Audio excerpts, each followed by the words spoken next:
How y'all doing? I'm Joshua Wiley, and hope y'all having a blessed Sabbath. You know, before I go ahead and get ready, get ready for church. I always love to be outside. If y'all don't know them now, before I really, there's something about being outside, especially in the early morning. So if y'all notice, like some of our videos lately, I'm always outside. It's cold outside right now, but I love watching the sun come up. Seeing the animals get their forage on, they hunt. It's just something about that quiet time with the Lord outside. But while I was outside, the thought about Jonah came to mind. And actually about 2 nights ago, when I was doing some of my laps, before I retired, went to sleep, I'm doing my walking and I caught a good visual. I said, I'm a very visual person. And I visualized being in the sea, the waves, I'm in the water, the waves just throwing you all over the place, water going in your mouth, you're doing all this, and a whale comes up. Probably don't even know it's a whale. You might just hear, a big, what I'm saying? You hear it and you feel it coming. Then all of a sudden, the water, and you feel yourself sliding down. Basically, I tried to put myself in Jonah's shoes as he's getting swallowed by the whale. I'd be doing, thinking some crazy thoughts, but and the thought hit me of how much of a miracle just that story really is for him. Some people say be careful, don't say whale, but the whale, a blue whale, is gigantic. I saw a life-size one in Washington in the museums, in the Smithsonian's. They have a replica of a life-size one, and if they're that huge now, I can only imagine back then in Bible days. I could only imagine. So I'm gonna say whale. But anyway, it had to be a mind-blowing miracle to be swallowed by a whale, go down through his organs, to survive going through his stomach, whatever, however they're built, whatever. And then to get spit out on dry land, right? So this thought hits me, and then it's like automatically the Holy Spirit said, yeah, Josh. And a couple days later, he gets upset with God. And I'm like, and it's mind blowing. I'm like, the hate Jonah had for the Ninevites was so overwhelming that here he had a miracle that was mind-blowing, beyond mind-blowing. Swallowed up by a whale in the deep sea. Carried, express carriage. And you're still alive. Fully intact. You know how we know he was fully intact? The Lord said it was a 3 days journey. He made it in a day. So he was getting it. He was running. But it hit me deep. And I said, y'all, this is to me first. Like I said, with my anger and my temperament, I was full of hate. And still am if I don't watch it and if I'm not careful. Jonah's, the thought really hit me that because of it, everything in society, from our music to our movies. Think about it. John Wick is the perfect example, because they killed a little puppy, because they killed his puppy. He goes on a killing spree, right? We're taught through music, movies, and all of that to dwell and focus on our pain a lot. Think about it. The news, I don't even like scrolling. I got a little news app on my phone that I don't scroll through really, because they only show the depressing stuff. They never show any of the good stuff. There's a lot of good things that happen, but they know that don't get views or people don't watch them. So they only show the gruesome stuff.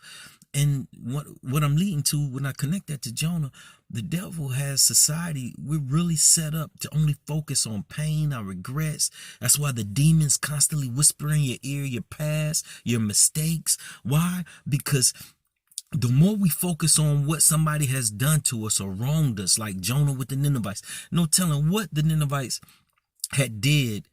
They were horrible, evil people. History tells us they even used to skin people alive, like and throw salt on them, all types of just horrible acts. They were wicked, vicious people, and no telling what they did to Jonah or somebody in his family, no telling what he witnessed, but his hate for Nineveh was pure. He hated those people. And it had me to thinking like, man, here God blessed him with a mind-blowing miracle. He got swallowed by a whale, taken, spit out on dry land, still alive, fully intact.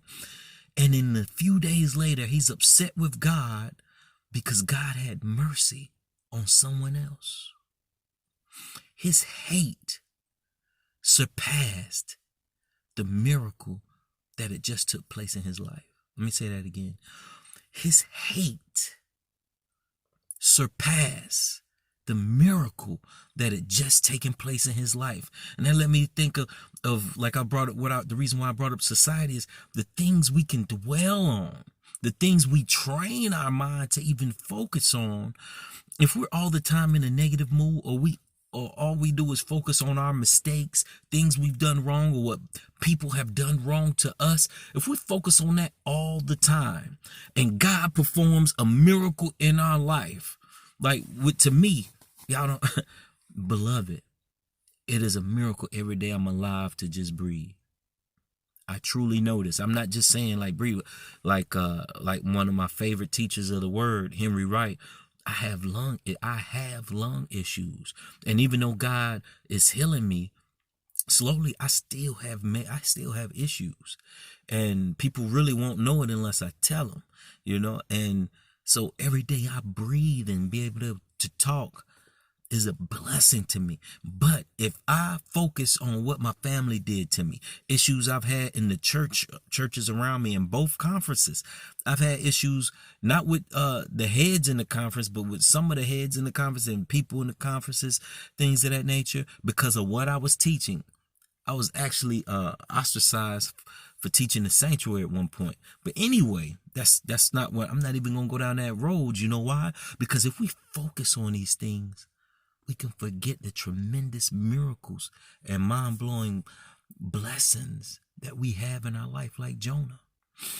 That's why I say his hate surpassed the miracle, the blessing that he should have received from the well. If he would have just sat and thought about what had truly just happened, and if he was truly grateful, everything that they had done, not to say it should have been wiped away, but it should have been like, okay, but man, am I grateful to be alive? They did that, but man, do I realize what just happened to me? See, sometimes we can focus on what our coworkers have done to us so much, what our spouses have done to us so much, what our children have said to us so much, what is going on in our churches so much, what from other members and things so much, that we don't see the blessings, the big blessings and the little blessings that God is doing day to day. Our hate, our sorrow, and our grief will surpass the blessings of God, and the devil knows this. The devil knows this.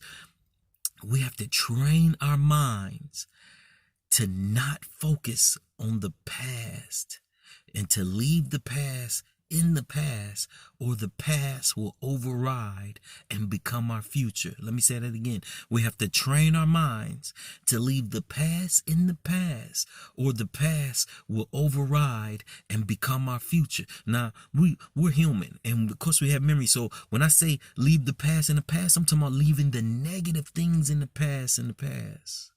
A friend of mine on Facebook, Heidi White, when I shared this last night, she stated how it brings to thought when Paul says, focus on those things that are true, focus on those things that are good, focus on those things that are righteous.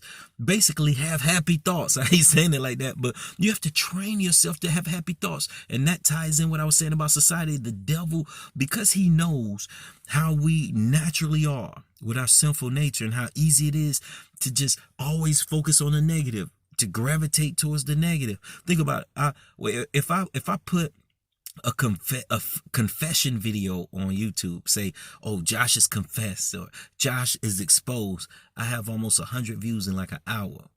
We are used to seeing the dirt, the drama, and we learn for it. Me, Jerry Springer was at the #1 show in America for years just for nothing because it was positive. Or Maury Povich, who's the daddy? You know, we love seeing those reactions. I'm talking about myself. Just drama, reality shows with the drama, all of that stuff. TV shows. Think about if no TV show ever had any drama in it. Okay, they wouldn't be watching them. So what I'm saying is, beloved, the story of Jonah actually took me there in a deep sense to say, Josh, like, wow, if our minds can be so trained to just focus on our past memories, our regrets, stuff that people did to us wrong so much that we forget the blessings of today. How do you have one of the biggest miracles and blessings ever recorded in the Bible, and a couple days later you're filled with hate and anger towards God? That leads to my second point that I'm gonna make about Jonah. Then I'm in this video and going to get ready to go to church.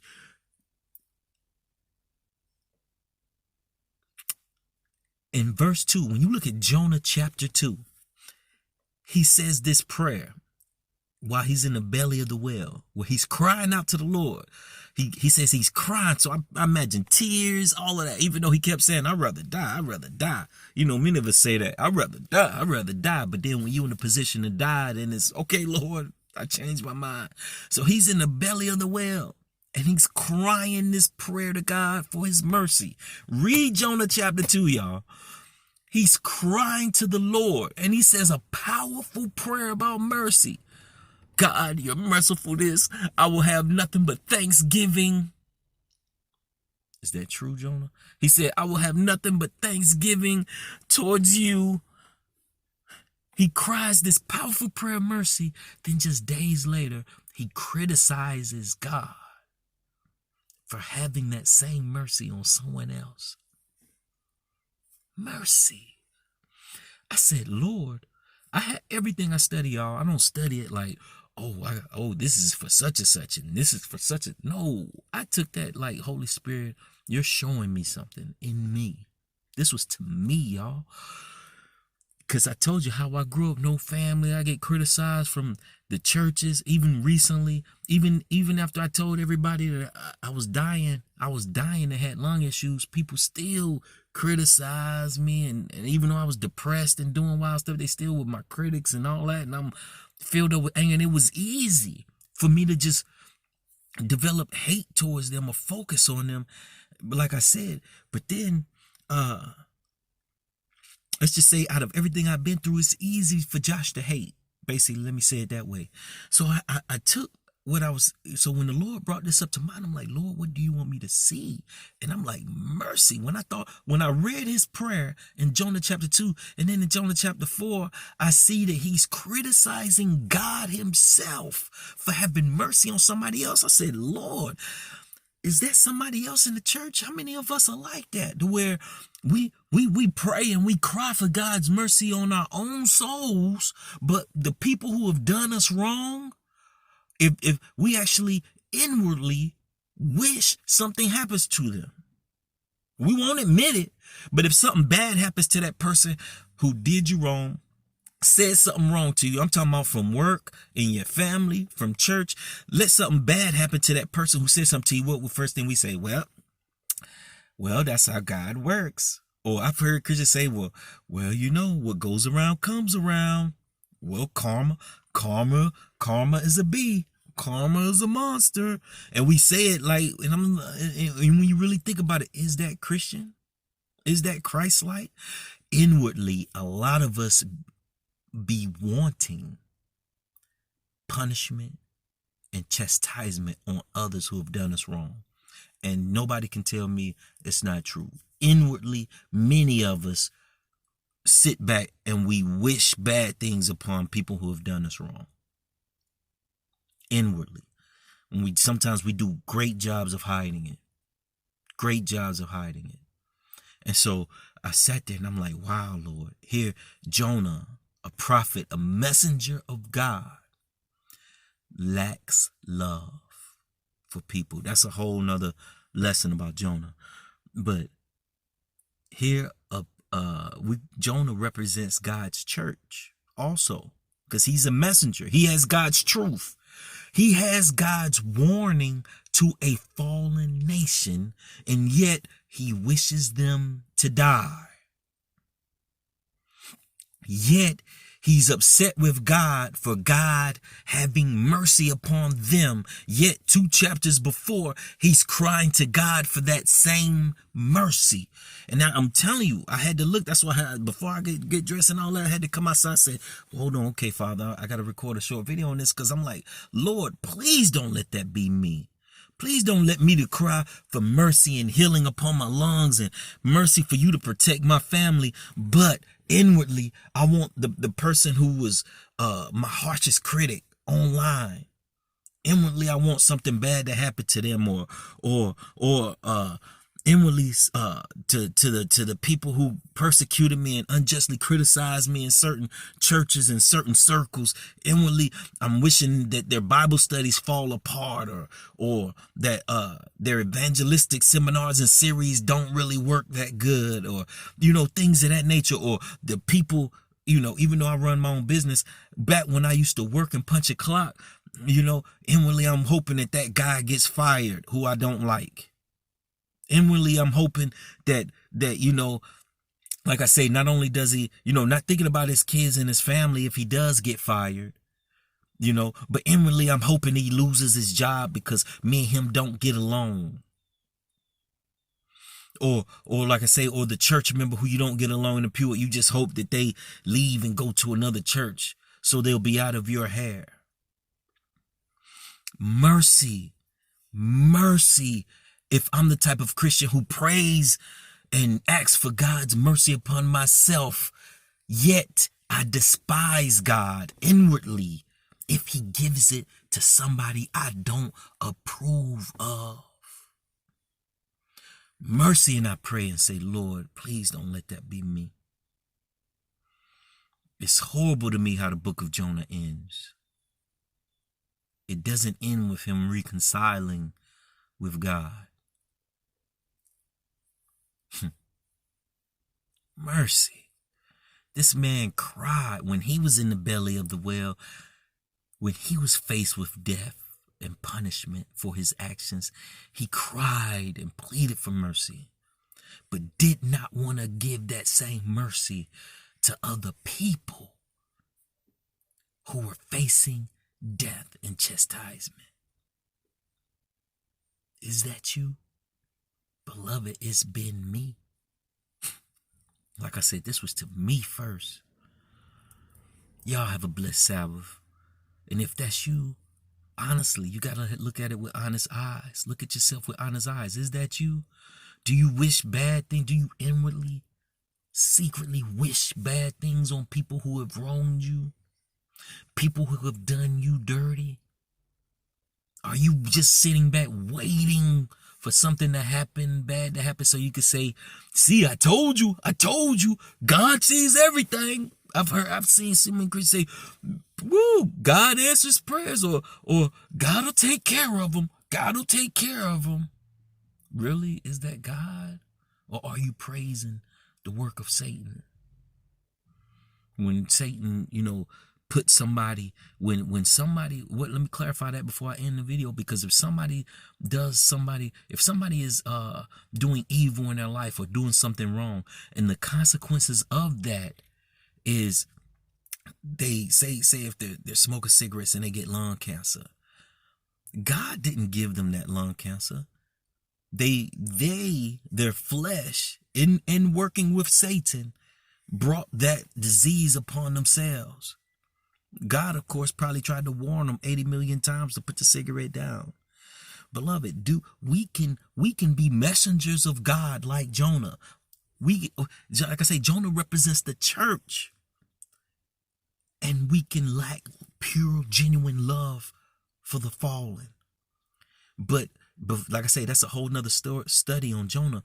But what's even deeper is we as his church, or we as his messengers or his representatives, can actually wish wrong or be upset at God for giving mercy to people we don't approve of. Why is that person getting nice things? Or Lord, how are you just gonna forgive them like that? You know, I don't think they're really remorseful. I'm telling you, this is so deep, beloved. But I had to come out here and share. Because Lord, I said, Lord, mercy. Please don't let this be the heart of Joshua. That when with my lungs and my family, I'm crying and praying to you for mercy and compassion, but then I inwardly despise when it's given to people I don't like or people who have done me wrong. Y'all have a good one.